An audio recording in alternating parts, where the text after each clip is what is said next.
Vitória importantíssima, primeiro porque foi a segunda consecutiva no estádio Brinco de Ouro e também porque o Guarani estourou o cadeado do portão do G4 e saltou lá dentro. Claro que tem que esperar ainda o complemento da rodada, mas neste momento o Bugre está no G4. 1-0 venceu o CRB, veja aí como foi.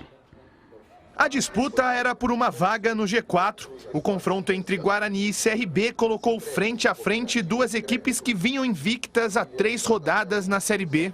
Além disso, o jogo também marcou o reencontro de Alan Al com o Brinco de Ouro após quase 2 meses. Mas o ex-técnico do Guarani, que hoje comanda o CRB, não gostou muito do que viu na primeira etapa. O Bugre, mesmo com menos posse de bola, foi quem mais ofereceu perigo ao adversário. O CRB também chegou, mas a pontaria não era das melhores. Quando acertou o gol, Gabriel Mesquita apareceu para defender. E a recompensa bugrina veio aos 26 minutos. Regis colocou perfeitamente a bola na área e Ronaldo Alves apareceu para abrir o placar no Brinco de Ouro. 1-0 Guarani. Na segunda etapa, os chutes de longa distância predominaram. 1, 2, 3 chutes de fora da área. Rodrigo Andrade aos 12 minutos. E Bruno Sávio aos 27 também tiveram a chance de colocar o Guarani na frente do placar. Mas ficou assim, mais uma vitória bugrina no Brinco de Ouro, terceira seguida na Série B e vaga no G4 garantida por enquanto. Uau, mais 3! O Guarani ele tem começado a se mostrar uma equipe que está encontrando talvez uma maturidade, ela está encontrando uma consciência de jogo muito importante para se disputar uma Série B. Em determinados momentos, saber controlar essa ansiedade, não é só atacar e também não é só defender, mas esse equilíbrio é extremamente importante. A gente tem que destacar que enfrentamos hoje uma grande equipe, que vem bem na competição, bem treinada, recentemente também eliminou o Palmeiras aí da Copa do Brasil, né? Tá num grande momento e a dificuldade do jogo ela ia existir. Então o Guarani soube jogar em cima desse adversário. Estava esperando que fosse no aniversário, mas hoje eu tive a oportunidade, guardei, né, um gol importante, gol da vitória. É isso aí, seguimos forte. A origem do gol! A origem do gol vai para o Tonhão da 41. Tonhão da 41 é assíduo frequentador aqui do nosso programa e vai, portanto, acompanhar aqui a origem do gol. Alô, Tonhão! Tonhão da 41, amigo do Paulinho, que trabalha aqui na casa. E para todos os bugrinos, a origem do gol! Como é que o gol aconteceu? Olha aí, ó. Dá uma olhada. É o Thales, olha lá. Ele veio aqui beiradeando o campo. Você sabe que ontem nós discutíamos muito sobre esse lance aí, né, Tigrão? Se foi falta, olha lá o Regis, ó. ou não. Belíssimo gol. Colocou, né? Com a mão. Isso é jogada ensaiada, viu, Batista? Com a mão. Isso é jogada ensaiada, essa batida aí, Ronaldo Alves subiu, testou bonito, ó. Ronaldo. Bateu. Mas eu acho, viu, Tigrão, que ele deu a falta no primeiro lance. Na origem do lance ali, o Thales tem um empurrão ali, ele continua na jogada e depois tem a chegada do lateral, né? Cabeçada fatal, hein? Cabeçada letal. Aí só tinha um goleiro que pegava, né? Mas esse já parou faz tempo. Olha aí, ó. Olha aí, ó. Quer ver, ó? Ele é empurrado. Olha lá, ó. E aí... Foi no primeiro lance. Pode ter mas sido, a falta foi batida ali. O mais pra cá um pouco. Olha lá, Tigrão, foi aqui, ó. No primeiro foi lance. No primeiro lance a falta, exatamente. Aí também não muda nada, né? Não muda nada. O que prevalece aí é a categoria do Regis. A bola viajou, todo mundo esperando uma bola rápida, né? Exatamente. E ele bate uma bola lenta, mais calculada. Eu acho que a marcação fica imaginando aqui uma bola de primeiro pau. Olha, o Gum tá aqui, ó. Posicionado no primeiro pau. E o Gum fica ali no meio da pequena área sem ação. Eu acho que foi isso que aconteceu. Eles esperavam uma bola rápida no primeiro pau. Porque normalmente aí ele mandou uma bola lenta na segunda trave. Isso é treinado, né, Batista? É definido durante a semana nos treinamentos, é definido na pré-eleição antes do jogo. Ó, a primeira falta, realmente ele bate onde aconteceu a primeira falta. Onde aconteceu a primeira falta, é isso mesmo. A segunda achei que não foi, mas ele tentou dar vantagem. Como não teve a vantagem, ele marcou a falta vencida. E a cabeçada do Ronaldo Alves, ele estava cobiçoso, né, em fazer o gol, já vinha tentando em outras partidas, não tinha sido feliz, mas nesse jogo ele foi muito feliz, subiu muito, ele já é grande, um zagueiro grande.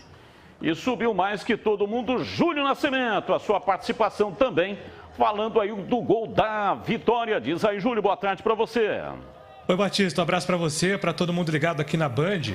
Aliás, um abraço também para dois bugrinos, né? O Lucas Calef e o Márcio Carvalho, nossos telespectadores que ficaram muito contentes ontem com essa vitória do Guarani, muito importante.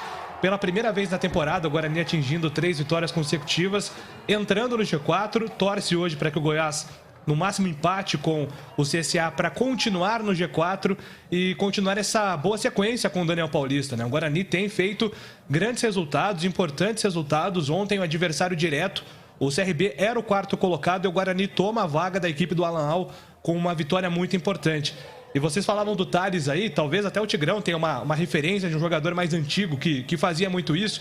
Mas eu lembrei do Lúcio, né? O pentacampeão Lúcio, zagueiro, que muito tempo atuou no Bayern de Munique, na Juventus, São Paulo, Palmeiras.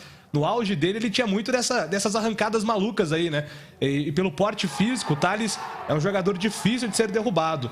E ontem, nessa arrancada aí, foi a origem do gol, com mais uma assistência do Regis, 4ª assistência dele.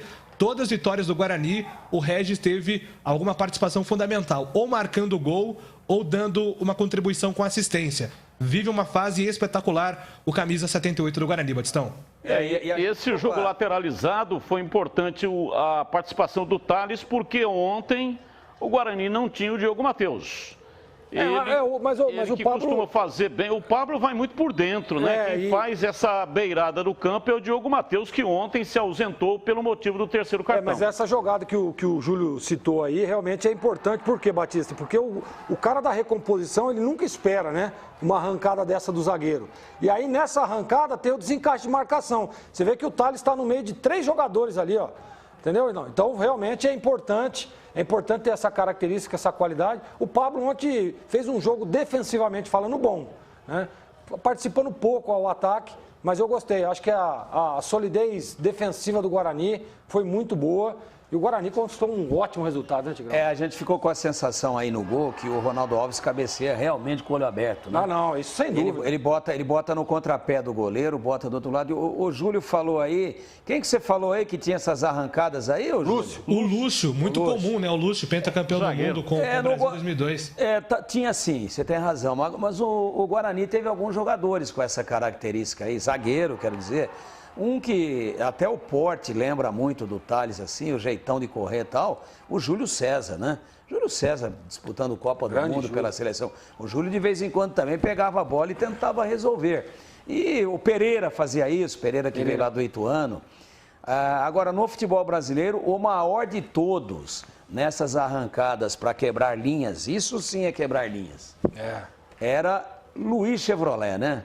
Pessoal aí de Sorocaba, quanta saudade de Luiz Pereira, revelado lá no São Bento e consagrado no Palmeiras. Luiz Pereira arrancava, passava por cima de quem estava na frente, mas com técnica, com força e com técnica. O Thales lembrou isso ontem e a batida do Regis é aquela bola que parece que sai com algo de diferente, né? Parece que ela tem asas atômicas, né? Ela sai numa altura, sobe mais, faz o voo de cruzeiro e depois encontra a cabeça do Ronaldo Alves. Jogo duro, hein? O Gleger. Jogo duríssimo. Jogo duro, jogo tático. Eu fiquei com a impressão que o Guarani, quando fez o gol, que o CRB ia sair com tudo e o Guarani no contra-ataque, poderia até construir uma outra goleada como fez contra a equipe do Brusque. Mas, na verdade, não foi isso que aconteceu, porque o CRB não foi tanto, né? E o Guarani também não foi tão eficiente nos contra-ataques. Ainda assim, uma vitória indiscutível do melhor futebol apresentado, do futebol mais organizado que foi o Guarani. O que dá um abraço aqui para o pessoal do YouTube. Estamos bombando lá no YouTube, não tem fronteiras, vai para o mundo inteiro. É só acessar, está aí, ó. Esse é o nosso canal. Dá um like para nós aí, ativa lá o sininho, tá bom? É muito legal tê-lo conosco participando aí pela internet e pelo YouTube. Olha lá, o endereço eletrônico está ali embaixo aqui, ó. Olha lá, youtube.com/BandMaisTV. Pois não, Greg? Mandar um grande abraço ao Felipe De Luca, que está fazendo aniversário hoje. Beijão para você, está sempre ligado na Band aqui, nos donos da bola. E dizer sobre a solidez defensiva do Guarani, deve-se muito ao Bruno Silva também, né, Tigrão? O Bruno Silva, ele dá uma proteção à primeira linha ali, que é impressionante. Em alguns momentos, o Guarani pressionado, você vê que ele vem para fazer uma espécie de terceiro zagueiro e a bola entra muito pouco ali, né? Ele não deixa espaço. Então, realmente, a sintonia de primeira linha e volantes está sensacional desse time do Guarani, que está muito organizado. E vou dizer uma coisa para vocês dois, hein? Para a bola viajar macia assim, vocês que são especialistas no assunto, você e o Batista, essa bola viajada aí do Regis, não pode ser de bico, tá? Ô, Júlio, o Guarani já está viajando hoje para Sergipe, né? Pega o Confiança lá na sexta-feira. Diogo Matheus volta normalmente, tá tudo certo com ele. E tem alguma outra alteração em vista aí, ou o time será o mesmo, com exceção desta modificação na lateral, para enfrentar o Confiança na sexta-feira? Ô Batistão, provavelmente duas mudanças, né? Essa que você mencionou, da volta do Diogo Matheus, que é o titular dessa lateral direita, vive uma fase boa também, foi substituído pelo Tales porque estava suspenso. E a outra entrada, provavelmente, do Índio, né, no meio-campo, já que o Rodrigo Andrade tomou o terceiro cartão amarelo nesse jogo contra o CRB, cumpre suspensão automática e a tendência, pelo menos o Daniel Paulista tem feito isso. Quando o Rodrigo Andrade não está em campo, o Índio entra na vaga dele. Então, certamente, será a opção do técnico Daniel Paulista. Rapidinho, Batistão, fazer um convite aqui também para os torcedores bugrinos, né? Assim como os torcedores ponte-pretanos. Eu subi no portal Carlos Batista hoje, já que é aniversário de Campinas, né? 247 anos da nossa cidade, jogos históricos. E o Brinco de Ouro tem muitos jogos marcantes. Eu mencionei alguns destes lá, a vitória do Guarani contra o Santos de Pelé em 64, o jogo contra o Flamengo em 82, para mais de 50 mil torcedores, o recorde de público no Brinco. Claro que tem o título de 78, né, contra o Palmeiras, talvez o jogo mais relevante do futebol campineiro ao longo dos tempos, ao longo da história, porque envolve um feito inédito conquistado pelo Guarani. Enfim, outras partidas que foram realizadas no Brinco e o torcedor bugrino pode relembrar lá, já que é uma data especial esse 14 de julho, Batistão. É isso aí, carlosbatista.com.br. Só rapidinho aqui sobre o cartão do Rodrigo Andrade. Ele tomou um cartão sem sentido. Estava tendo lá uma barafunda ali no meio campo, né, por causa de uma falta no Regis. Ficou reclamando muito do cara lá do CRB. Fogum. Mas o próprio... Fogum. Então, mas o próprio Regis... Já não falou nada. Já saiu do bolo. Saiu da barafunda. Aí chegou um. Aí chega o Rodrigo Andrade, que não tinha nada a ver com a confusão. Dá um safanão no cara. Um safanão, uma peitada. Deu uma peitada lá no número 5, martando o CRB. E jogou o cara no chão. Pô, poderia ter sido expulso. Faltou. Cabeça muito quente, pavio curto. Não pode ser assim, ué. Faltou cabeça. E outra coisa, né, Tigrão? Um jogo, tá ganhando o jogo. Né? Tá jogando bem. Você imagina o Guarani com um a menos, pô. Isso é falta de responsabilidade, rapaz. Faltou equilíbrio emocional. Ele é grande jogador, o Rodrigo Andrade. É um avião de segundo volante. Também acho. Mas ele tem que controlar esse tipo de atitude, até porque ele estava pendurado. Agora ele não joga lá em Aracaju contra o Confiança. Está vendo o tamanho do prejuízo? Era só ficar longe do bolo, já estava controlado. Ninguém ia dar facada em ninguém. Ele chega lá e dá o safanão e realmente poderia ter sido expulso. E num jogo tático difícil, onde é difícil acontecer isso daí, hein? A nossa equipe elegeu os 2 zagueiros centrais do Guarani como os melhores em campo. Veja que o jogo não foi batatinha, não. O jogo foi complicado.